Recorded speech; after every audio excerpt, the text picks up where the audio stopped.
I've been replaced by Geo Martinez. What the graph? I appreciate that you brought him on for an interview, but can you imagine looking down and being like, oh my God, I knew it was going to be someone who was better at jiu-jitsu than I was, which means it's time for Verbal Tap, the show that proves fighting is emotionally not always easier outside the cage. With me, of course, the two-timer, Raf Esparza. Raf, how are you doing this evening? Is it really two-timing when I change the podcast for the better? Well, that's what it's both cheating and it's beneficial. That's where it's the two-timing. Okay, I just wasn't sure where we fell on it. I might not know what that phrase meant. That's just how I use it. Multiple things. Interesting. You listen. You were not able to do the podcast, and I didn't hold it against you. And then you gave me your blessing to go. I don't remember that. You 100% gave blessing. That is a bold face, all check. You did, and you said, Raf, I give you my blessing. My name is Kevin Phillips. That's how we talk when we're figuring this stuff out. We're very formal about it. We have to submit it in writing and then have a carrier pigeon take it to the other. It's even if we're in the same room.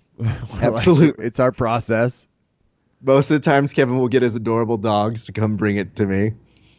I had a fun conversation where I was telling people about the process of you having puppies by your side at all times. And I was like, man, you should see our different working environments. You really just should. You really should see me getting focused and like writing down notes and Kevin being like, time to smoke and puppy. So, but that's the jet engine fuel that makes this podcast work, guys. So, okay. Yeah, we've got breaking news. Let's get straight to it. This is huge news. All right, guys, what if I were to tell you that the inevitable happened, that yes, at Chael Sonnen Submission Underground, a submission did happen, and that submission came from one Jon Jones who took out Dan Hendo Henderson. Hold on. When you say took out, Hendo's still alive, right? Oh, yeah, from what we know. That's a load off. Okay, what was the submission? I think it was. I thought it said guillotine. I am actually going to double check that right now. We know what it was. Everybody knows. He beat him by youth. I think what it is. He used youth and superior. Big everything. Ass arms and just did that squeeze he does, which is pretty difficult. I mean, I was more fearful that he was going to like out grapple Hendo so much that Hendo was going to try and H-bomb him. That was my big fear. That would really. I actually also had moments where it was like, how are these guys not going to accidentally elbow each other in half guard? There's no chance. Apparently, the phrasing from Flow Grappling says Jon Bones Jones wins the night with his submission victory over Dan Henderson, but not before calling out Chael Sonnen for a match at Submission Underground. Okay. Somebody in the comment section said, was it completely one-sided or did Dan put up a good fight? The response, one-sided. So, listen, guys, Jon Jones is going to take out his frustrations, his, how do you say this? When you lose some testosterone because of just some reason, we don't know why. We don't. You're going to have to find other ways to go ahead and replace it. Well, maybe he's doing that here. Who knows, Kevin? I'm not saying Jon Jones has failed drug tests. I'm just saying science has. Yeah, and he's off the radar for. Well, I want to look at what his deal is while he's suspended. I have no idea, but for the grappling community, it does raise awareness because he is a huge star. So we do miss seeing him in the octagon because he is quite good. He has gone through his demons. He's been on the Joe Rogan podcast. He explained several of those demons, saying that he would get so blackout drunk a week before a fight so that he would just have an excuse to say he lost for that reason. Okay. That's intense. Somebody asked on the comment section, or just commented, they said, be a man and call out Gordon Ryan. Which I think raises the question, does he know who Gordon Ryan is? I don't know, but that's awesome. Great comment. Be a man. Call out Gordon Ryan. I have bad news for you, Kevin. my number of things that I belong to have finally gotten to me. I looked to see who shared it, and Verbal Tap hasn't, but Early Late Night with Raph Esparza definitely shared. Oh, perfect. Yeah, that'll happen occasionally. Hate when that. Oh, no. It's kind of pop culture too. Yeah, I guess. One would argue maybe more on the MMA comedy side, but I'm so happy it's that a all max of effort. my late night talk show nerd friends are going to be like, "What? Okay, sure. If you think this is funny, Raph, okay." Maybe you were running out of battery. You forgot to plug in. I'm losing it here. I'm trying to still find out the results between that, and it looks like everything. Let me see. Misha in overtime won her match, and it looks like the two of them are sharing the belt together. Aw, adorable.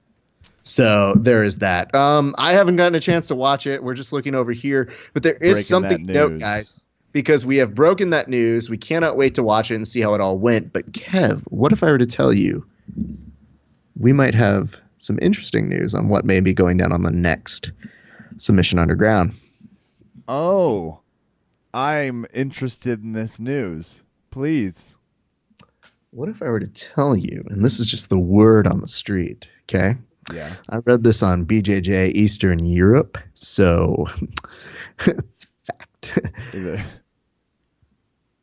Apparently, there's talk that it is going to be Garry Tonon versus Dean Lister. I want to see that. Now, I'm in. Yeah. Everybody wants to see that match, and with good reason, because this is giving up a big size difference between the two. Okay. It goes into the Garry narrative of Perfect. Garry wants to show that he's the top grappler. Dean is a legend. They both probably want to show that their leg lock system is better. And I think it really prompts a great discussion. That's a great sort of thing that would get some kind of airtime on Submission Underground. So if that is indeed what's going on, and I'm led to believe it might be, because you might have seen Garry put 2 Jiu-Jitsu magazine covers together on his Instagram, one with him and one with Dean Lister. He's either playing into the mentality, or we've got that coming up for sure. So stay tuned. We may have to talk with one of those people to see what they think about it. So let's see what happens here, guys. Badass, by the way. You go. This is nice for Submission Underground too, because some of these matches, even the Hendo versus Jon Jones, I'm obviously interested because I'm gonna watch it. But I don't think it quite's gotten the grappling community's dander up. This one will. It's a good fight. I like this. I like Garry is a crazy person. Dean's a savage of legendary status, as you pointed out. It's going to be cool. Because we're not going to be worrying about much guard pulling here, crew. This is going to get straight to leg locks. Everybody buckle down. Buckle down what's important to you. This one's fun. I have to say, on our Facebook page, we had one individual, and I think they mean this sincerely, but I couldn't help but get a little bit of a laugh when I was reading their comments. And maybe you'll understand why, as their phrasing was just a little bit awkward. Because when they heard about the two, they said, I'd be more interested if they went for stuff other than heel hooks. What? Yeah. I'd be interested in a heel hooks only match. I want to double down on it. I want them to be like, no, anything else. We're just going to see. We're going to leg lock. What do you think my response was? If you're just betting what kind of things I say, knowing me the way you know me, what do you think? I think this one might have gotten a, nah. It's pretty close. All I put was meh. The follow-up from him was, when all they do is go after each other's heels, I feel like I'm watching aggressive footsies. What happened to good old-fashioned arm bars and chokes? That's funny. So what I said was, and I feel this is my true response. This is not just something we put up just to be trolling, which the internet does do, by the way. We learned this lesson continuously. We just put up the Geo post on Reddit. Fun story about Reddit. We said Geo responds to, in the last episode that we did, Geo responds to his feelings on EBI 10, Eddie Cummings, and internet trolls who said he was stalling. One Reddit listener or audience member said, so what you're saying is, if you say that Geo was stalling, then you're a troll? And I'm like, oh, okay, well, they want to prompt some discussion. Let's go ahead and put that out there. The discussion on that one is quite simple. A lot of people are using Geo's use of stalling in the negative context. So, yes, it does exist that people out there are trying to deter from Geo's win to say that it would have gone that way if other rule sets had been in existence or they did a different type of match. But I have news for everybody who does think that. The rules were the rules. Everybody subscribed to that. I have not heard one iota out of Eddie Cummings saying that it was an illegitimate win. I've heard Geo have a fantastic response in saying, he's an aggressive guy. He got put in bad spots and he's not a dummy. And he wanted to really try to submit him and he couldn't there. By the way. So guess what happens when I put that response, Kev? What? Initial downvote. Boo. Oh. That's too reasonable and fair and balanced. So there are some people, and I mean, this only proves one thing is this. You can put anything you want, but if you are saying that his win isn't as impressive because he was stalling, then yes, you are probably saying it in a negative light. If you were saying it in a negative light, you're overlooking the fact that that was a fantastic match. It made everybody on edge, not just because of how dangerous Eddie Wolverine Cummings is. I don't think anybody would think that, but also because it's a testament to Geo's will. And I don't think the strategy was, all right, let's put myself in danger because I'm super flexible. I think it was, oh shit, I'm in trouble. I need to not let him submit me. So anyway, I think some people started upvoting it a little bit later, but I love how everybody had a jumping moment when they were like, whoa, whoa, whoa, whoa, whoa. What are you saying about trolls?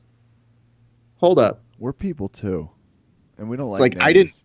I didn't know that they were so offended by words. So anyway, that was a nice little side. But yes, we found out that words do matter, Kevin, and we found out that people can be very, very particular about the types of matches they want to see. I just asked this. Yeah, go ahead. Did they see Eddie Cummins' first two submissions? That shit does not have a rolling cursory of time where you can plant your...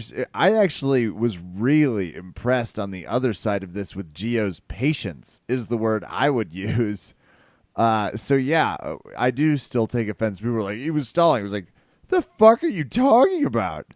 He wasn't fighting some random blue belt, having some fun tired at an end of tournament. This is ridiculous. This is Eddie Cummins. If you move, he will break your knee. Well, let's discuss maybe a little bit more of what happened on that thread because I find it fascinating. Somebody put up and they said, it's not Geo's fault he was able to beat someone better than him because of a shitty rule system. That doesn't mean it was a legit win. Okay. It has -2 points, and I think with good reason. But yeah. I love that people want to shit on the rule system. And listen, the same we have rule been very system clear. That highlighted previous champions? Absolutely. It depends on, sometimes they like the rule system. Every other EBI, they decide they hate it. I like it. I'm just saying this. We have talked on this podcast about the good and the bad of that rule system. We have done it. But the one thing we won't do is say, guess what? You didn't win. We can say that maybe in a submission-only match, Eddie Cummings has a very good possibility of submitting Geo. But the best part about Geo is that he's willing to fucking do it. So it's not like he's running away and he's saying like, I don't want to. I just want to stick to my EBI because that's the only rule set. I don't get it. There's one other thing I think I would like to bring up because I think the payoff on this chain is so worth it, Kev. Okay? Yeah. This person said exactly what we were saying, okay? In the opposite way. It says, Eddie beats Geo in submission only, no time limit, 9 times out of 10. Eddie beats Geo, EBI rules, 7 to 8 times out of 10, which I love as the caveat. Not 7.5, but like, I don't really want to give you a full odds on this. 7 to 8 times out of 10. IBJJF, don't know, don't care. A responder said, in reality, Geo beats Eddie 100% of the time they competed because that's what actually happened. And it says, what happens in this person's personal fantasy world, don't know, don't care. Now, Kev, would you like to know what the response from the original poster on that chain was? Definitely. Eat a bag of dicks, twat. Okay. -4 points. Yay, Reddit. You're so good. Yeah. Nice job self-governing, Reddit. This is a nice little thing we like to call Reddit with verbal tap. Or should we call this segment We Reddit? We should. There you go. I like Anyway, this. It's like once a week we're going to call you out and we're going to make fun of you publicly because we can. And we're not going to give you your username either. Suck it. No. Downvote. There you go. I just want to say this from you guys on this one because it is important to note. It is so good to have these discussions and to play, I guess, quarterback the next day. For one, I love the match. We have no dog in this fight. We like Geo. We like Eddie. They gave us a great match. And I really wish we could just appreciate that for what it is because it was fucking awesome. And so all these weird little like paradigms and fucking getting over this shit it's so weird. So I don't know, man. It just was a fun exchange to watch happen. While I was like, so do you guys like the interview? No, you didn't listen to it. You're just gonna fight on here. Cool. All right. Well, bye everybody. Bye. Bye. And that'll conclude that with this. But yes, we are interested to see what those guys have to say because, Garry would be great with Dean. It'd be great to get that. I know there's a lot of people who are intrigued to see where this goes. So we'll keep you guys posted. I'm definitely interested in that sub-only match, by the way. And I speak for most sane people. Raph, your gut. And tell me if you're in consideration. Are you part of the dream team of commentating? Featuring Charles Barkley, Hakeem Olajuwon. Is Bird? Yeah, Bird's on that team, so is Magic. You're just trying to... It's going to be hard to fit them all. Cage side. I don't know how many of them fall MMA, but are you part of the dream team? I wish I was. First of all, I could never be in the same shot as those people. I'd be far too short. They'd have to get like the Kevin Hart stool step for me. Second, okay, Kevin's referring to the fact that there has been some rumors going around town. We had heard that maybe they were going to get rid of Joe Rogan. Well, another report this week is apparently coming out and saying maybe it's not Joe who's getting the can. Ooh. Maybe this is time to get rid of Goldie. Now, I don't know. It's a tough one because picking on Goldie is a pastime on this show. And he doesn't do a ton great, but it's like you get used to him and you go, well, he's Joe's friend. So, he's Goldie. He does ask stupid things at times. Is he Joe's friend? Are they? I think they're legit friends. I think Joe has a spot for him. There's always that moment where I'm like, I have no idea what their story or dynamic is, and how have I not? It's crazy. I mean, if I were interviewing Joe, I'd like to get the skinny on that. And that would probably, of course, come later down the years where Joe's like, oh, really, I hated him. But I just don't see that. I'll say this. If you're looking at this and you're looking at those two working together, I'm not saying that there isn't a better combination of people. But when one of the first rumored names is Mario Lopez, we all can't help but giggle. So if they're really serious about it, that means that there's got to be somebody who they think is better. And this is apparently quoting Dana White because Dana White is saying that Joe's the best that's ever done it. So I guess, Kevin, who? Yeah. Well, I'm going to raise a few candidates I think should be on the talk. I think it would be a blast to have Karen Bryant down calling fights. I think she'd be a fantastic person to throw in there as the leader of the dream team, with Joe continuing to give a lot of the color. I think Charlize Theron would be an awesome addition to the team. I don't think anybody would look at the fighters anymore if Charlize Theron was there. Nick Offerman, if he's interested and available. The man is doing a series of punches against the cage. It's looking like he should throw in the towel, but he's not. That's how Nick Offerman would sound. I'm a genius. That sounds amazing. Yeah, that's exactly what we should have. With the although the only sad part about doing Offerman, I think, with cage side is he'd compare everything to a wooden canoe. It would take a while. Yeah. I notice his biceps have the kind of muscles that can only be gotten when one procures an ancient kind of oak tree. Oh, God. He's going on the oak tree. Somebody cut Offerman's mic off now. Somebody hit the oak tree button. Got it. Perfect. So we'll see, guys. So keep abreast on that one. Maybe Kevin and I will scrounge up some names and chat with you a little bit about some conclusions we've come to. But it shows that the new owners, want to try and pimp this thing out and make it their own. If it's Joe Buck, I'm quitting UFC. Oh, fuck Joe I'm Buck. out. Fuck him. I'm just saying. Oh, you can't. He doesn't have to fucking commentate every fucking sport. Just when you see him on football and I hear him in baseball, it's like, shut up, pick one. I don't want to see you at both. I'm excited about this, though. I think it'll be interesting. It'll be a fun change.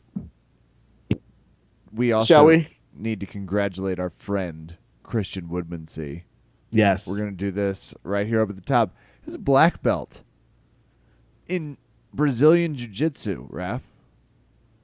From Andre Galvão. Yep. Amazing. So awesome to see. Put out a nice congratulations, but it's just great to see the hard work rewarded. A lot of years on the mat. He trained with Drysdale. He trained at places prior to that. He's trained at a million places across the globe at this point. It's just so cool. He's earned it. He is, I've had the opportunity to train with him, and he's great, man. He's one of the people who very early on was a fan of our show, came on our show, did our Around the Mat. It's always good when you see him there. I felt like he was that level of brown belt that was always right at black belt. And it was just a matter of time before he would get his acknowledgement. So it's super fun when you see your friends accomplish great things in the sport. So I texted Kevin. I was like, did you see this? And he's like, no way. And it wasn't a no way and I can't believe it. It's just it finally happened. And it should happen. And if you're going to get a black belt, I guess getting one from Andre Galvão is not too bad. It's fine. So. It's fine. It's fine. Speaking of it's fine, we're going to reveal the results of Over Under Kevin 206. I'm upset about we're going to get to it. And then we're going to come back, finish out the fights. In the meantime, we should all go to our iTunes page and leave a 5-star review. Thanks. Okay, thanks. Bye.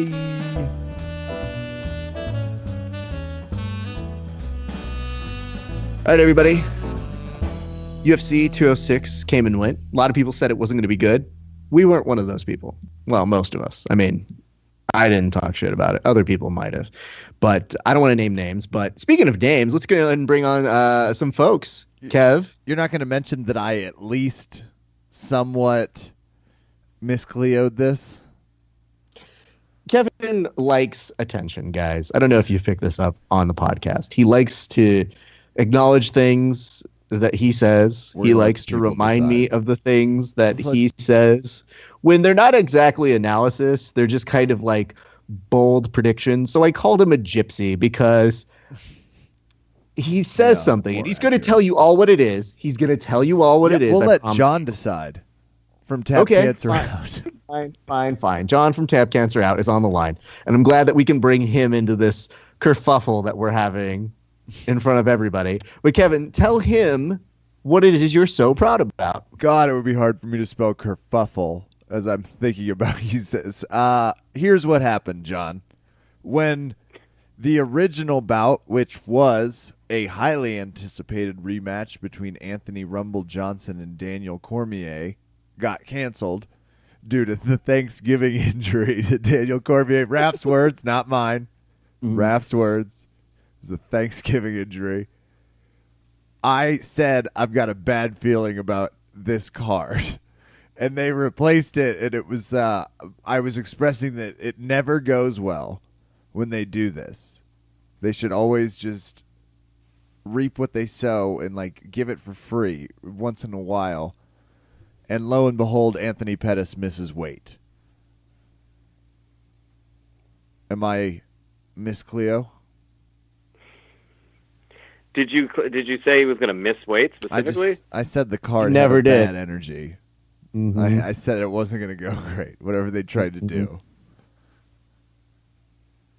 Well, I mean, people miss weight all the time, but I'll give it to you. For the interim title. You're going to give it to him off of that after first being like, well, did you say it? I mean, you could have said Gastelum would make weight. That would have been an interesting Listen, I don't prediction. know what kind of weird shanty town you live in where you can get totally bamboozled by somebody who walks in and goes, hey, hold on.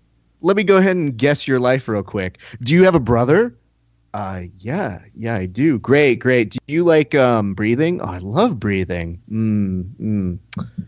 Do you? Oh man, what's the word? Do you like Game of Thrones? I love Game of Thrones. Yeah, you're gonna die Tuesday. You don't die Tuesday. But in that moment, you felt great. That's what Kevin was feeling this whole time. Not because what happened. Yes, it is. Because you're giving him credit for basically uttering the line, I have a bad feeling about this. Kevin is the person who goes to a Star Wars and is like, oh, I wonder if they're going to say it. Ooh, maybe they're going to say it. Ooh, and then they say it. So listen, guys, there's no real credit to give Kevin. So I'm glad that we had Jon here to basically prove he's a worthless individual when it comes to giving credit. Second question for him. Jon. Go on. Do you have one of these gray inverted gis from the Tap Cancer Out? Of course I do. How is it? Give me an honest review. It looks cool, so I'll buy it for that reason alone.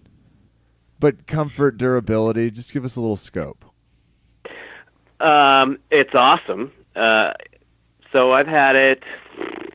I probably had it for a year, and absolutely no problems with durability. I don't know. I mean, Jiu-Jitsu gis, at least the ones of any worth, should last a pretty long time, certainly more than a year. So I can't claim, 5 stars on durability, but from what I've seen so far, it's fantastic. But all the other inverted gear gis that I have, and certainly the Tap Cancer Out ones have held up amazingly. The comfort is really where it's at. Lightweight always feels better, but this is super comfortable. A little less warm, but that doesn't matter unless you live up here. Up here. And just shrink it all if you dry it.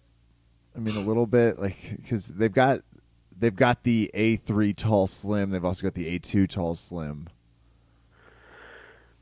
So if you really want to get into the weeds, the jacket will shrink just a little bit. The pants are usually true to form. Expect the jacket to shrink a little bit. I'm a 6 feet, 180. I do the A2 tall slim. I can never find an A2 that fit. It was either like perfect length but too baggy, or like the perfect fit on my body but too short. So when Inverted Gear came out with those half sizes, that's sort of where I jumped on the Inverted Gear gi train.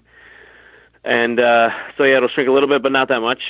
Should be good. And I'm a high heat dryer. I don't have time. I ain't got time for that. Leave it outside or hang dry. High and it's heat like, dryer. You cardboard. heard it. I'm a high heat dryer. Awesome. Come on, guys. It's not the end of the world. Wow. Throw it in there. Done in a half hour. John, I re-listened to last week's episode, and I noticed that sometimes you get a little hostile. And I understand, like, yeah, it's one thing to like totally feel that, like, I don't got time for that. Like, okay, cool, you don't got time to bleed, no big deal. But then yelling at people, come on, people, come on, what's the deal? I suppose the air dryers are going to come after me. Well, I'm an air dryer. I'll put that out there right now. Maybe I'm feeling a little bouty about it, but I'm not. I just want to hear it because you, on your side of the world, it's cold, so I can't imagine really not having the time for it when it's super cold for certain parts of the year. Right. Is that where it comes from, or do you just like? No, nah? there's like, from my experience, hang drying them. Once they're dry, they're like cardboard, and it's just way softer when you dry it normally. Also, some of us need that extra Iron Man kind of attack, one might say. Because I've definitely rolled with people, and I went to a couple grapple-thons this weekend, and their gis were a little cardboardy, but I'll be damned if those assholes weren't putting it in my face and trying to scratch off part of my face with it. But, I mean, that's just the name of the game, so it's a very courteous thing of you to do, though, John. I heat dryer. I'm nothing if not soft when rolling with others. Wow. Speaking of choice language, I have some choice language I wrote down from your guys' picks over the weekend. Would you care to hear a few? Yeah. Yes. Okay. Okay, so we'll get to the results in a few minutes because, unfortunately, John didn't watch, so we're not going to have him pretend like he watched all of the fights, but I'll give you some highlights, and then Kevin and I will talk a little bit about some other fights. But here are some highlights. This is one that I wrote down, and I want to get, I believe, John's response on this one. Okay? So pay attention here, John. Kevin's exact words for this pick was, I'm taking Dober hard. Still am. John, your response. I'm excited we started with this one. Why are you excited, John? Is it the phrasing? Is it Kevin's true love of Drew Dober that maybe didn't go his way?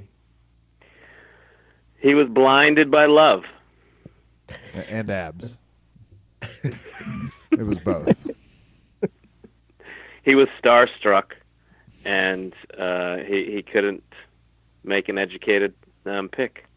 And what made your pick so... I'm not going to call it educated, but what made your pick? Oh, I liked his nickname. That's what entertains me so much about that one. It was a good fight. So for you guys who didn't see it, our good friend Drew Dober went up for a fight against Oliver Mercivecu.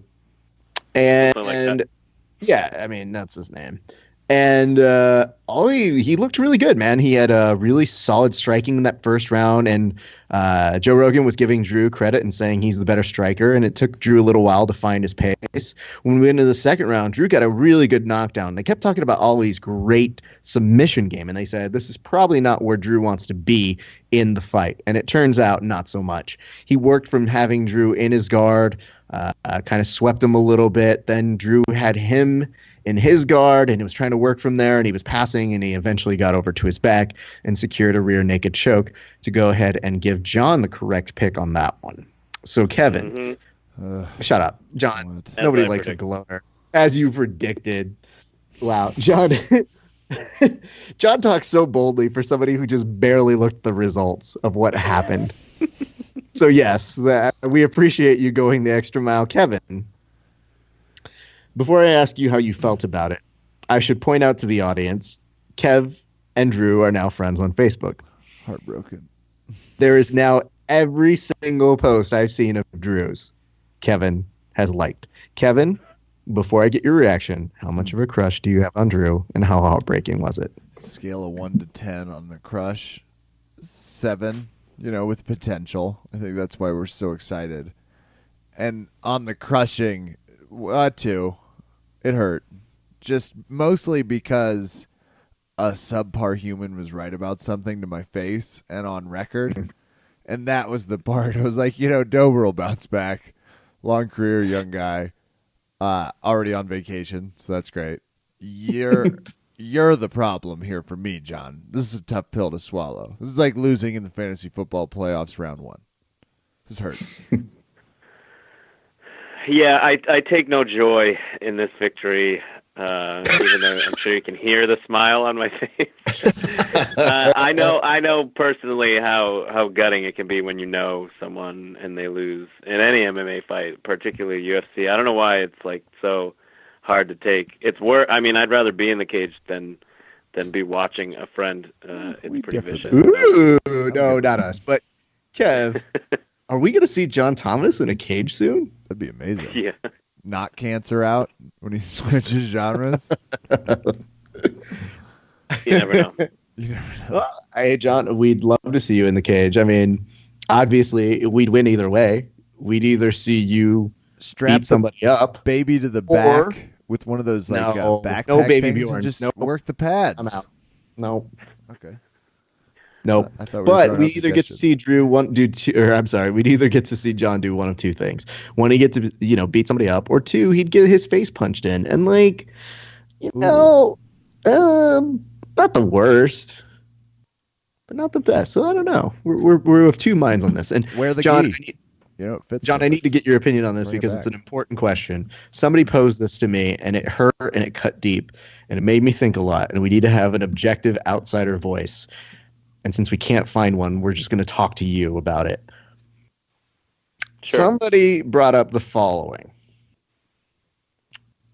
When they saw that Drew lost via submission, they said, well, we know who to blame for that, Raph. What do you think about that? Yeah, Kevin, the kiss of death. What do you want? Honestly, though, you did exactly what I did, which is the right way to go about it. I said, listen, Drew and I had a great role. Kevin did nothing for Drew, though. No, he showed me the thigh help machine that they use. It's like this giant vibrating pad that feels amazing. So then I realized I was like, and Kevin's the higher ranked of the two of us, so really the responsibility falls on him. Fucking and up, man. Kev, I hope you bear a lot of responsibility for that. I do. I'm prepared to. I'm going to get my ass back out to Muscle Farm. I just need to get a little bit more in shape. If everybody's... Kevin's just a little sad because at the end of working out over there, everybody likes to show their abs, and Kevin was like, "I'm good." No, that's all. Yeah, that takes off. You show yours, I'm Raph? a skater, not a protector. So, what's that, John? Did you show yours? Oh no, I don't like to make people feel insulted. Speaking of things that people should feel accountable for, I'm going to go ahead and say a quote. And Kev, I'm going to get your response to this one, okay? Fine. This was from John last week. These were his exact words. I just need your response, okay? Fine. Okay. In response to a light heavyweight fight, John said the following. Give me the minor. What was your response to that? And then I'll tell you who it was. Give me the minor. That was the exact quote. You can go back and listen to My episode. response is that sounds like classic John. It's a mix of a call to sexual, but also has like an angriness to it that comes from cold winters. Bitterness. John, do you have any response to that? No, that's fair. I was sad to see this result. I was pretty confident about this one. You were so confident about this one. For my vast knowledge. And your lots of research, because this is the worst part. Kevin's just dumb, but doesn't do any research. You did research and still got it wrong against Kevin, as we've aforementioned. Yeah. I mean, my process was right. It's just, any given Sunday and any given Saturday night. Okay, let's talk about that fight real quick. Just to kind of bring it in, you both picked Nikita anyway. There was a guillotine finish. It was a pretty good fight. But like, I guess my problem was when I saw the finish to the Give me fight, the all I could minor. think about was Jon saying, "Give me the minor," and I said, there have been Amber Alerts called for less than that, so. We should have known too. Misha Kirkanov is such a violent sounding name. Hmm. Great abs too. Just saying. Okay. I gotta start Well, my theories. no. Kevin does mysterious things on his terms. Yes, I do. All right. This is important to talk about, guys, because we're getting to this point now where we should reveal who won. Before I do, I would like to gauge where the both of you are at. Kevin, how confident do you feel about your picks right now? Not wildly confident. It's not unusual. Jon? Oh, very average. Anybody who's listening to this right now is definitely thinking to themselves, these fucking morons. Really? But I have news for you. And this is important news to go over, which is this. What if I were to tell you guys, maybe you were equally matched up? Sounds about right. Well, I don't know how right you were, considering you and Kevin got the same amount of fights correctly picked. Brutal. It was what it was like 5, 6. Hold on, let me count this.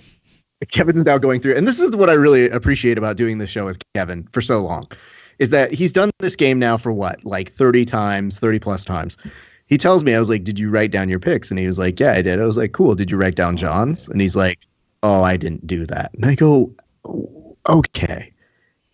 Vice versa with Jon, who was just like, I know who I picked. I don't know who Kevin picked. So neither of them has an idea of what the actual number is. But Kevin, do you know what the number is now? 5. Correct. Yay! Both of you got 5 right, which is impressive because, wait, Jon, do you dispute this, having not seen anything? I have 6. Where's your list. 6? Show me your 6. I had Holloway over Pettis. I had Cerrone over Brown. I had Swanson over Doo-Ho Choi. Mm-hmm. Okay, that's 3. Gastelum over Kennedy. 4. I had, and then it's a while until I find another one. I had Groovy. Groovy won, right? And then I had the Quebec Kid. 1, 2, 3, 4, 5, 6. Well done. Let's see here. Kev had Do we 5. need to go back 6. to the tape. Nope, we are correct here. Here's the problem, though. I was actually hoping for a tie. However, there's one bold I did not see because it's on a second page. Here's the issue, though. You were still going to win. Do you know why? No, why is that? Because I had it where we had to go down to tiebreakers. And whenever we go to tiebreakers, it's really iffy because sometimes you guys pick stupidly or you pick people who aren't even in the realm of getting things. So I was just praying when I saw that it was tied that we were going to go ahead and do that. The new knowledge doesn't change anything of 6 because correct, yes, it is 6. However, Jon was going to win with one performance of the night, which was Holloway, when he said that Holloway was going to destroy Pettis and turn him from, what's that, Showtime back to HBO, which, like, on paper, that sounds like a good burn, except HBO is a way more premium channel. That doesn't sound like me. Yeah, I agree. HBO is better. I think I said Cinemax. I thought he or said something Cinemax too. It was like, or it was, we brought up Cinemax. Either or. All I'm saying here, though, is the following, Jon. Congratulations on winning. Kevin now has to do what in terms of losing a bet? Oh, 1,000 words on why Tom Brady is the greatest quarterback to ever live. Kev, I have to 250 say, gonna be about his looks. Sorry.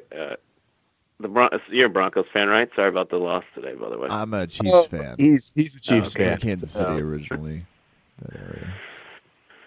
A little bit Okay, better good. football, but less education. I guess the thing to note here, Jon, is this. I don't tend to root for Kevin in these things. I actually actively root against him in many ways. This one I was rooting for him because there was nothing deeper than when a guest tries to weasel out of an agreement they put in, where when they say like, yeah, Kevin has to write this on Tom Brady. And I was like, well, then you should have to write one on Peyton Manning. And the seething, the hurt, the pain that you were going through, were you nervous that you would possibly have to do that? I was terrified.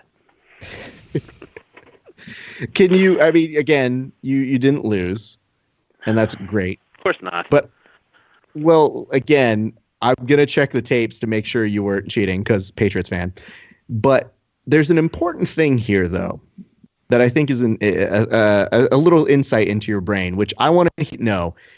What would your first paragraph have sounded like if you did have to write something about Peyton Manning? It would sound like one big long satirical post. So it would be on that topic, but just like The Onion is about certain topics, as my article would be. Oh, I see. I guess that would have been where my editor's pen would have come in correct as we posted it on Verbal Tap, but I guess those are just pipe dreams at this point. Kev, have you figured out? You said 250 words are going to be about his looks. I believe that to be true. I think there's room for more. Yeah. I did write down a cursory first sentence that I think is going to help start this off. Do you just want to hear it as a... Yeah, let's give a preview. Down when I watched the video of Cerrone drop kicking Matt Brown in the face. When I saw that, I jotted this down in a drunken stupor in D.C. after a wedding. It's a game of inches and confidence, and Tom Brady isn't lacking in either category. That's how it's going to start. Wow. Ooh. Well, you did it, John. You broke him. It's not been an easy road for Kevin in life, but that was where I think the official I think Kevin's done is come in. John, let's do this. Kevin and I are going to talk a little bit more about the fights, but we're going to go ahead and get you on out of here in a couple minutes. Tell us where people can go to sign up for Tap Cancer Out, which is going down January 21st in San Diego, and you can see John again out that way if you sign up for that tournament. Good cause. Terrible person who heads it, but good cause. Don't talk about my wife that way. Yes, January 21st. Everything is at tapcancerout.org. Find us on all the best social media channels, Facebook, Instagram. We're posting all the leaderboards, the fundraising leaderboards and such. It's a very close race so far, but really easy to register at tapcancerout.org and sign up for free as a fundraiser. Raise $250 and you're competing for free. Can't get that anywhere else. So, can't wait. That's sick, man. And so that you make your trek out to San Diego every year, and we always find that you're going to do, like, you talked about getting a private with Keenan once. Do you have any plans? Because we have a ton of folks out here who do jiu-jitsu who aren't too bad in the San Diego region. But have you figured out who you're going to try and do that? Take some of the funds that you use from Tap Cancer Out to give yourself a free private lesson, as you've done before. Everybody knows that you've done that. Yeah, absolutely. Looking forward to this vacation. Actually, my schedule's pretty booked up already. We're going to stop by a school called the Stronghold. They're actually, of the two Tap Cancer Out San Diego BJJ Opens that we've had, they were our back-to-back top fundraising team by far. I think they surpassed $10,000 both times, definitely last year. Because they had one singular fundraiser who raised $7,000. So they always come out in force, bring 40, 50, 60 people. They're in the lead. They have a sizable lead again this year. So I'm sure they would love nothing more than a visit from me. I'm so glad they put you down as a perk. Right. So this is how I repay them. I'm going to stop by and I'll probably show them my favorite sweep or something. Who knows? My best guard pulling technique. I think that's Fantastic. I am quite familiar with the Stronghold. That's a awesome thing. So it is good of you because, I mean, one of the things that we always say about our community that is so nice is that the people who really do great things for the community, it's always nice when they train and they roll because, there are certain other sports where people put things together and they're not bad people, but they're not part of that community. They're not that intertwined. So it's just like when we tell people like, hey, we do a podcast and we're like, yeah, and then we go, well, we train. And they're like, oh, yeah. They're like, yeah, we're shitty at it, but we train. They're like, you're all right then. Yeah, absolutely. It was, I mean, when I started Tap Cancer Out, it was very important to me. I sort of came up with the idea, like, I want to do something about cancer.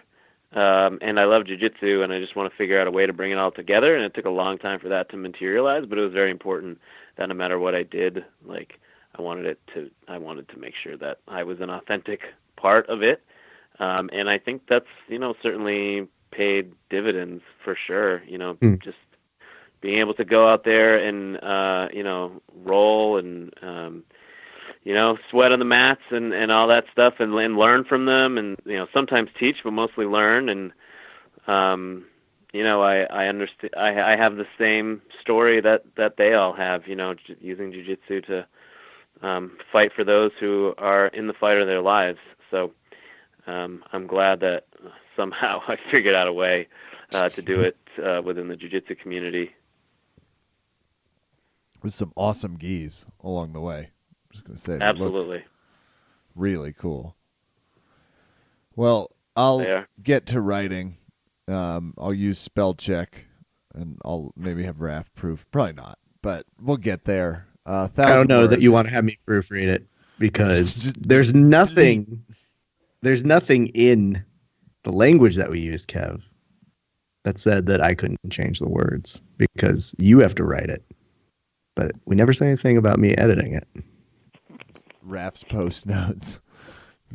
People might like to see that in copy form. Absolutely. Well, thank you for swinging by the podcast once more to chat us up, and we will stay connected, especially when you start to bring this dog and pony show out to Denver, because I know you like cool cities.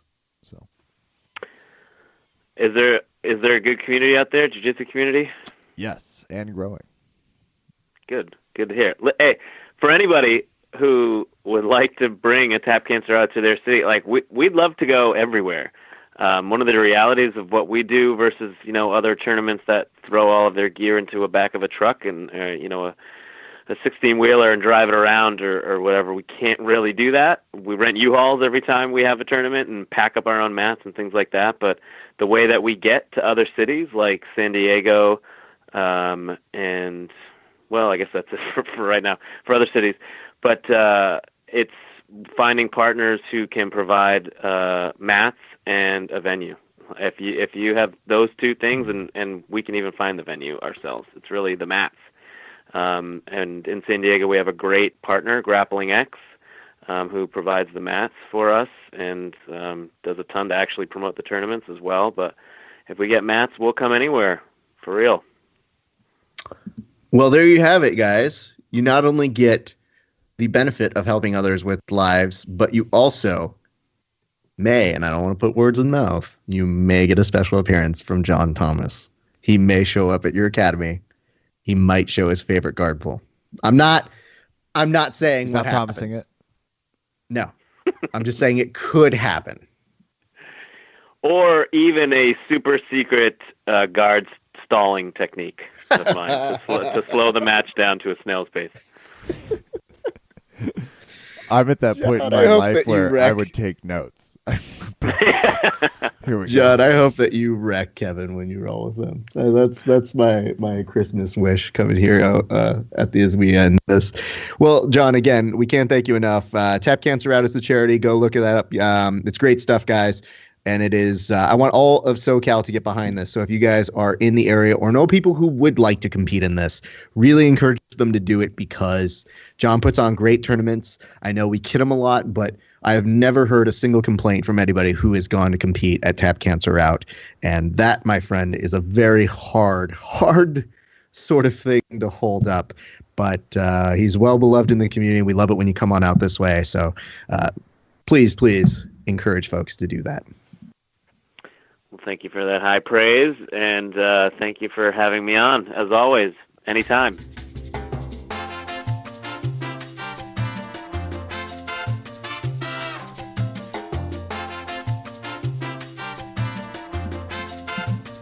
Ref, tell me this on the transition, because I want to talk a little bit more about the fights. We tease this. We're gonna wrap these, and I have some questions specifically about how he got Dober's back. What happened? Yeah, I walked us through this already, but I'll say it again very quickly, which was Drew. He punched him. So Ollie went down, then he pulled guard. He was able to then work a sweep. He was able to maneuver Drew to the point where Drew had to then put Ollie in his guard. And he was able to put him up against the cage. And once he got him over in the cage, he just started working his back. And Drew was doing a really good job of 2-on-1 protection, but Ollie was very crafty. So it was very impressive to see. I mean, he is a better jiu-jitsu practitioner. Once he threw on the body triangle on Drew, I was just kind of like, ooh. And I saw Drew trying to do the small movements. And I don't see a lot of people do that when they get in body triangles. But I saw him starting to maneuver to at least do the right things to get out of it. So kudos to Drew on that one. Kev, we did a fun game, though. This is an important one to note. Yeah. Every once in a while, I know we like to do this, but I said there was a fight that was worth so many words that we need to chat about it. Okay? Yeah. I couldn't have been happier with this fight. We're talking fight of the year, I think. The second round of this fight, and I know some people are still probably going to go on the Lawler Condit fight, and that was a great one too. But the second round in this fight, Kevin, is compelling mixed martial arts. It is a very technical fighter against a guy who likes to brawl and can knock the shit out of people. It was a featherweight fight between Cub Swanson and Du Ho Choi. And Joe was beside himself after that fight, and he was just so happy. You know, it was a great fight. I can't implore it. If you guys haven't seen it, we have clips of it that we put up on the Facebook page. But I'm going to go ahead and tell you, in response to the prompt that we put up for this, which was describe this fight in 3 words, and we'll read some of them on the show. Here's some. One of our friends put powerful Max Holloway, which wasn't quite in regard to either Cub Swanson or But I like that Choi. it was just acknowledged. That's Yeah, we always just nice. wanted to make sure people remembered. The next one comes from Dan Hubler, who says, losing my money. Marco Cruzat said, mesmerizing to watch. The Jason Friesen said, stupid head movement. And I think he means stupid head movement in the good way, which is like, oh, damn, that's a stupid head movement. That's just a few. On our own Facebook page, we had some folks chime in with theirs, and it said as follows. Straight fucking savages. Good use of effing on these first 2, Well, actually. He's not the only one. Here we go. In fucking sane. Way to split up in and fucking. That's a great, that's a really good cussing interjection. Did you have the next one? Yeah. Epitome of heart. Lucas, yeah, heart and balls. Next one is from Neil Ramos. It says badass fight of the night, which doesn't quite it's do the it we needs to be put small fight parameters of the night. You should have put dashes. Made it all one. Or you just could have put FOTN, which is a nice way of cheating it. But you know what? Who are we to tell you? Maybe you're just breaking rules because you want to break them. And Kev, do you want to? Can I say this next one? Absolutely. Go I for can. it. I'm good. Yeah. That last word's not a slur of any kind. Well, that's what I was worried about. It was like, thanks, Jeff. It's obvious. I think you're good, right? why? No, you should try it. Bro, delay, vato. There we go. So, guys, it's hard to impress upon you how good this fight was. Exclamation point. It took us so many different places. The first round, oh shit, we're getting people here. More and more people are chiming in as we speak. Jonathan Gonzalez chimes in with "Never say die." Apparently, it's the new pride. Benjamin Unanuo, and I'll read it like he would say it, but here you go. Ben Says, new BJ Penn. That's how he would say it. I'm just saying. If you're not picking up what all these things are trying to impress upon you people, it is that this. Yes, you did have a technical fight. So basically, you had Cub Swanson teeing off on Choi's head the entire time. Okay? And he put him down with such vigor that, I mean, he should have been out several times in the fight.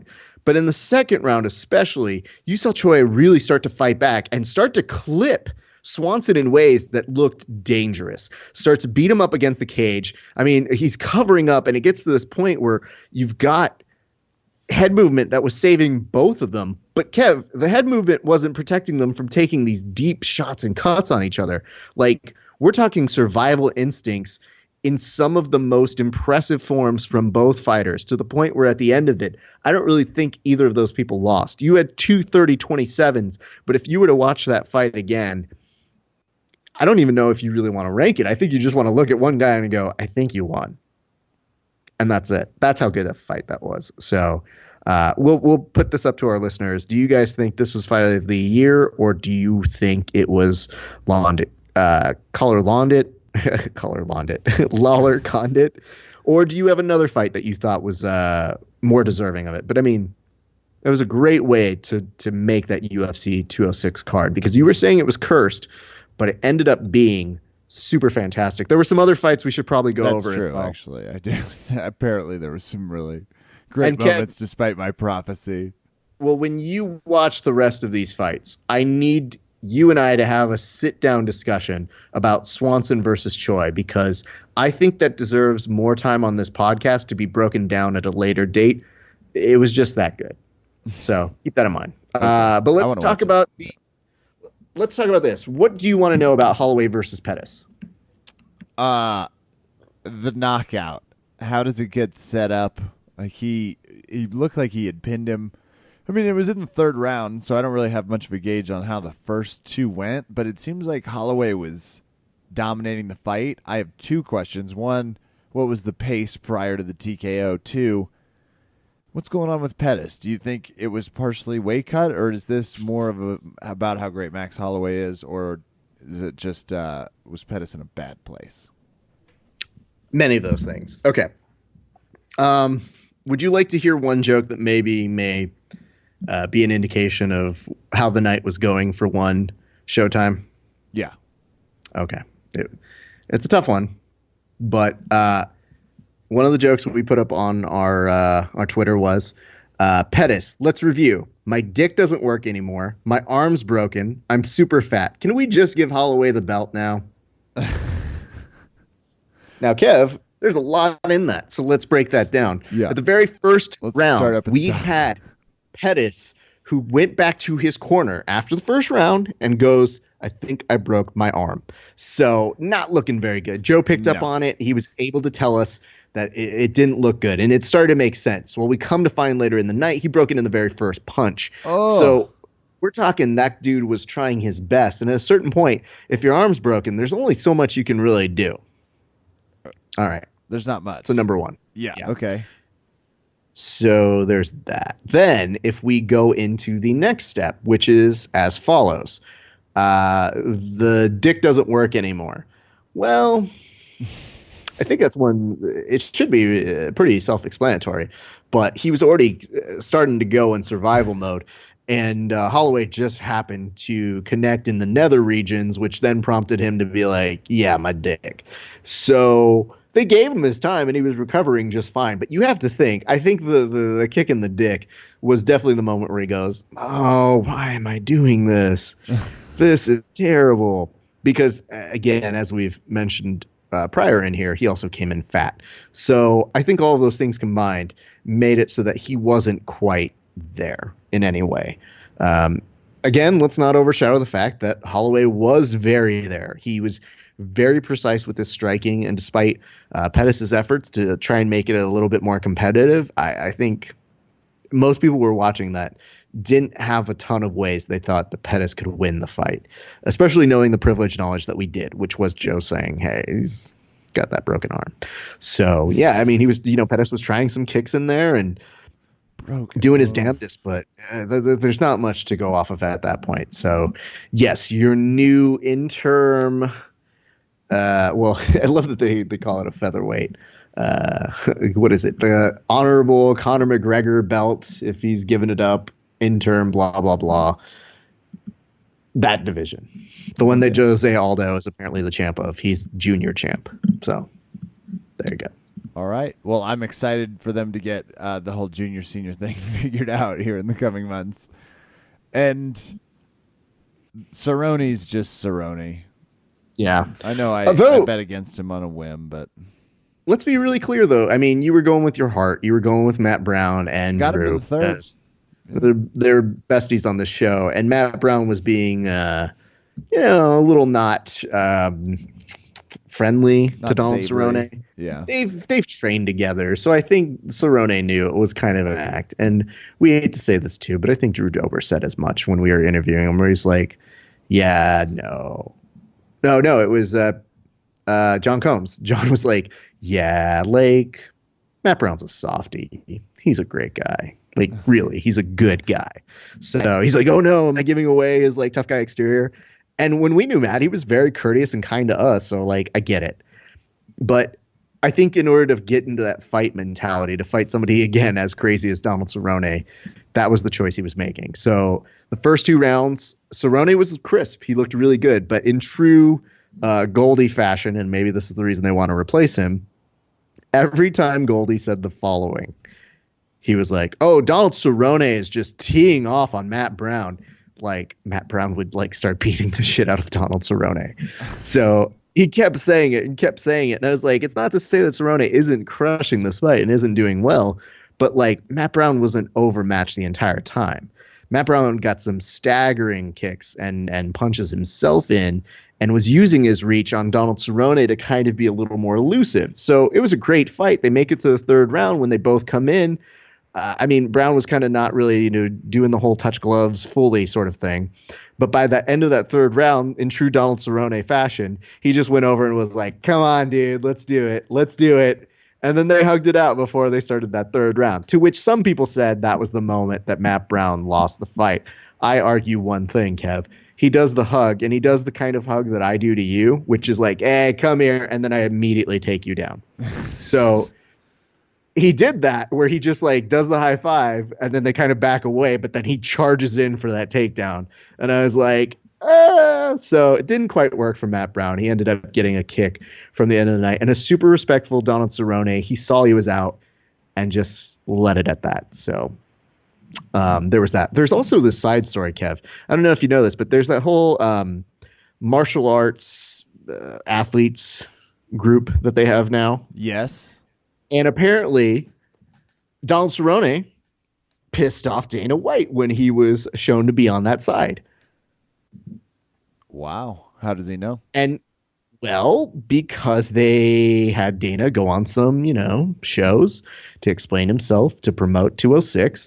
And he said how pissed he was.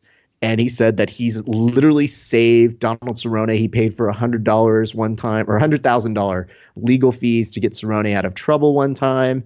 And was saying he can't believe it. He feels blindsided by it. How dare he? And the next day, Cerrone's like, yeah, it's true. He bailed me out. We'll have some dinner. We'll talk it over. Turns out at the media day, they go back. They discuss it with each other. Donald Cerrone saying, as a fighter, he just wants to have health care. He wants to be taken care of as a fighter when he's done in 3 to 4 years. He wants other fighters to be taken care of. And apparently they were on good terms by the end of that meeting, is what Donald Cerrone said in the post-presser. Well, that's good. That's nice that they're patching things up. All those unreasonable things that Dana's like, fuck you for thinking that. So, anyway. Yes, I'm glad they did those up. But let's also talk Kelvin and Tim. Oh, I do. I want to hear what happens. All right, so how do you see this fight going, Kevin? Because I know that you know the result of it, but like just between the way the two of them fighting and you being familiar with it, how did you imagine that fight going? I expected Tim to come out pushing the action and have some moments, and Kelvin to get a little comfortable. But this is also Kelvin fighting at the weight class he's supposed to be fighting at, and Tim fighting one down, which means there's a lot of interesting endurance play and power, and I'm just curious if as the second round, I know they're both in shape. Kelvin's maybe a little bit better striker. I was surprised by this. I thought Tim Kennedy would land some bombs, but to see Kelvin knock him out in the third means Kelvin did what he does, which is he gets some people up against the cage and puts pressure. What happened? He finds a way, as our good friend Jon Thomas said. Kev, you're not far off.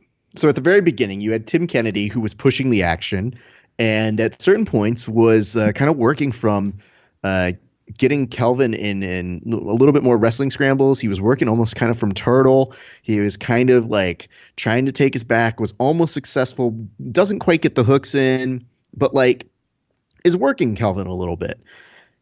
But Kev, you mentioned something about Tim Kennedy being, big, muscular kind of a dude. Do muscles have any downside? Yeah. Yes. What are those? They're pretty heavy to carry. So at times it can be a real way down. Well, correct. In this particular instance, Tim Kennedy, I think he just started getting a little tired, which is very rare to see from him. I've seen him get a little tired and then kind of work through it. This was him getting exhausted. By round 2, you start to see his energy levels are going down, and Kelvin is starting to feel real comfortable, starts picking in his shots really well.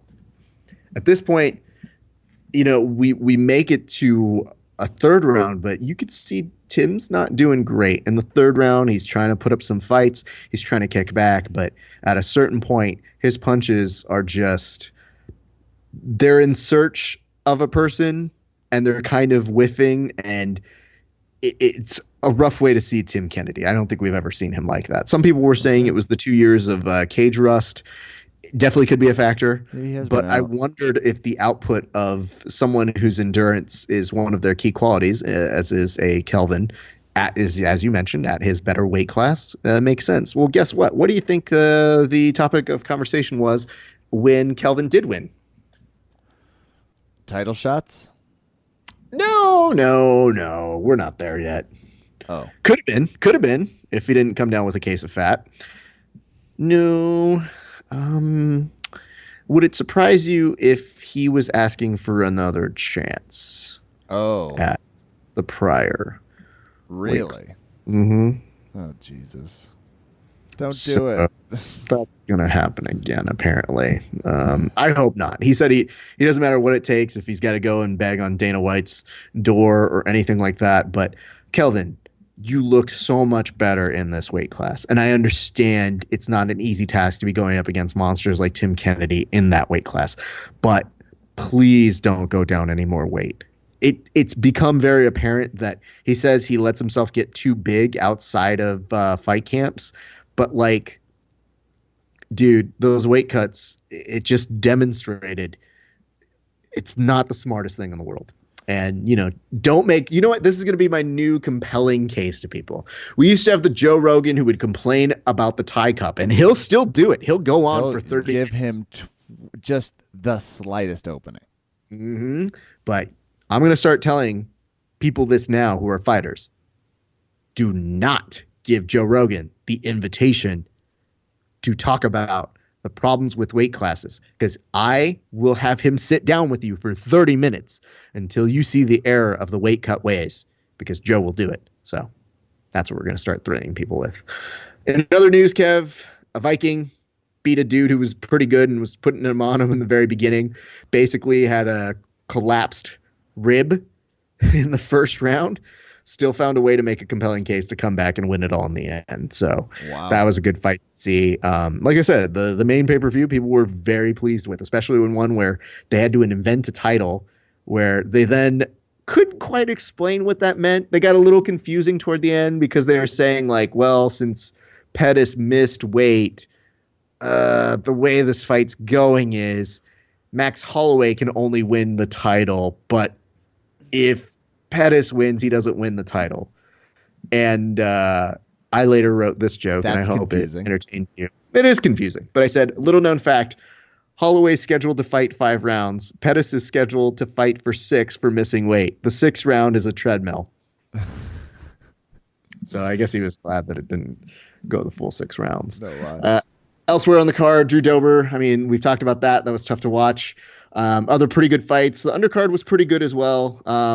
Rustin Khabilov was very solid in his unanimous decision of 30-27, and there's nothing there. But if I can tell you guys, Lando Venata with his spinning wheel kick, it was such a good knockout that at the end of the night, Donald Cerrone said, he's like, dude, I don't deserve that knockout bonus. You need to give it to Lando. And Lando ended up getting a performance of the night, as did Max Holloway. And the fight of the night went to Cub Swanson versus Doo Ho Choi. So that's kind of our wrap up on UFC 206. It was quite good. Fantastic. Okay. Well, I'm looking forward to seeing it. And that's Be Still Me, our episode tonight, which means it's time for some shout outs. I was in DC this weekend, Raph, and it was my birthday Saturday. Aww. Not why I was there. Massive thanks to the King parents for hosting us. Great water pressure in the shower. That's always a double bonus. We got to see Shivali. We got to see Judson. Some friends out there, the Snyders, and it was a blast, all leading up to a really spectacular wedding that was at an old firehouse. Nice. Yeah. It's a restaurant converted space. It did like the whole thing. It was a really fun wedding. So congratulations to Chris Harris, Kate Conway, tying the knot in style with a lot of a party and a lot of drinks. It was like 6 to 1 p.m. or 1 a.m. went flying by. So early morning wedding. No, it was fantastic. A really good trip. I also just want to publicly thank your wife again for getting me addicted to Southwest Airlines. Just such a pleasant flying experience. And I'll give them a shout out as well. The steward, they're just so funny. The flight attendants are all about it.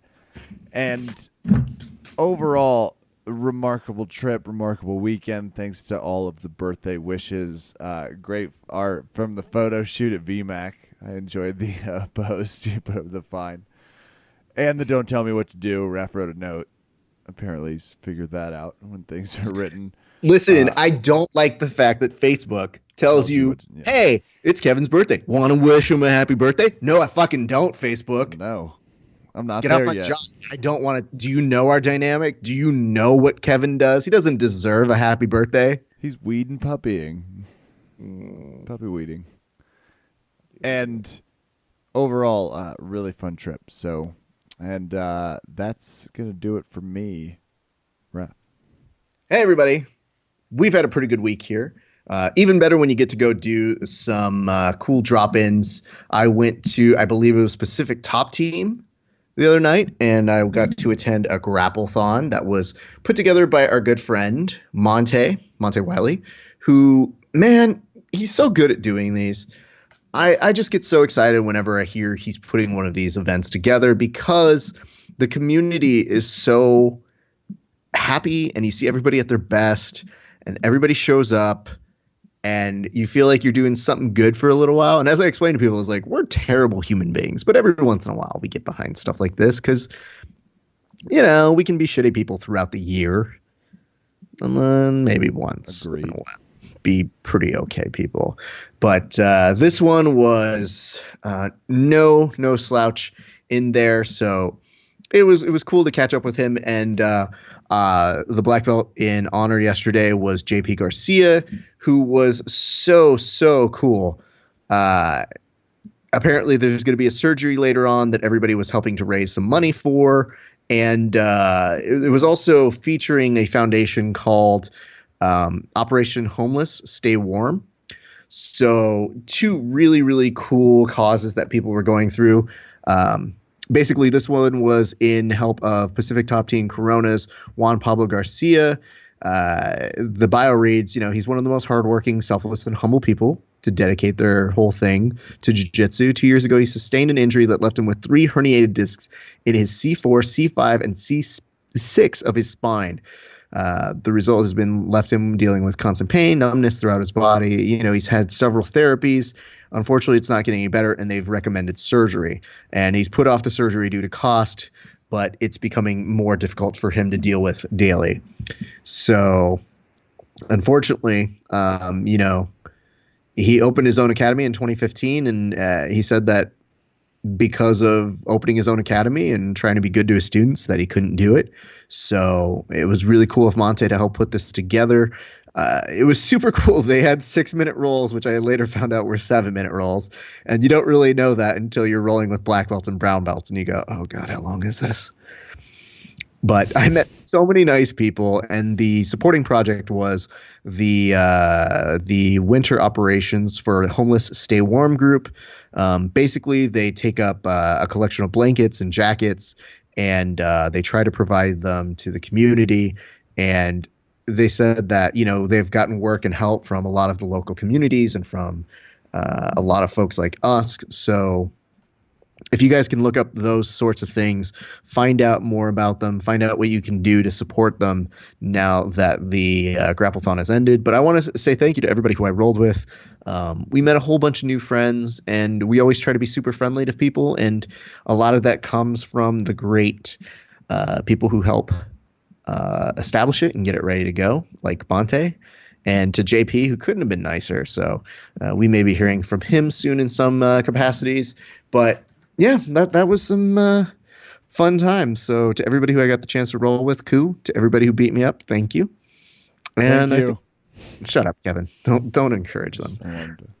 Yeah, I know what you're thinking. But yeah, it was very, very cool to be around. So I made my way over to Corona. I also got the opportunity today to go to a 3.5 hour long open mat, which was super great. We had my good friend Blake roll through, and he's getting tougher, man. I haven't rolled with him in a bit, and he was doing this thing that I was like not a fan of called passing my guard, and I was just like, Jesus God, you can stop that at any time.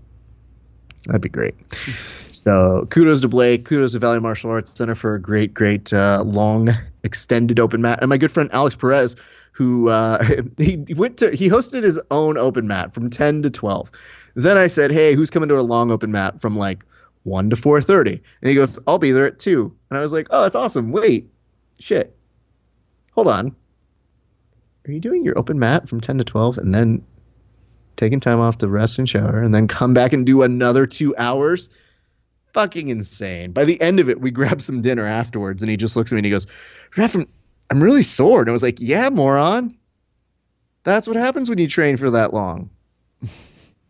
How are you surprised by any of this? Anyway, kudos to Alex, as well as our good friends at the LA Jiu-Jitsu Club. Another week of great training. If you guys want to go ahead and show on up, we are seeing more training go down Monday through Friday, 7 a.m. at the LA Jiu-Jitsu Club. You look up that information on Facebook. You'll see myself there.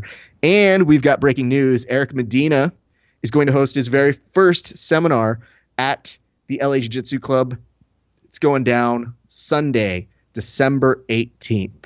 So if you guys can make it, they're going to have a 1 p.m. It's $20. And then afterwards, there's going to be a Jiu-Jitsu holiday potluck party. So everybody is invited. You can find out more information on the event page on our Facebook. And we're stoked because we want to support the guy and say, let's see a little bit more of that Darce there, Eric, because it's pretty good. It's pretty good. And I think that, my friends, will do it for me. That's going to do it for us tonight here at Verbal Tap. I'm Kevin. Thank you for listening. Good night. And hey, other podcasts, we see you. We see you. Don't give us your shit. And we aren't.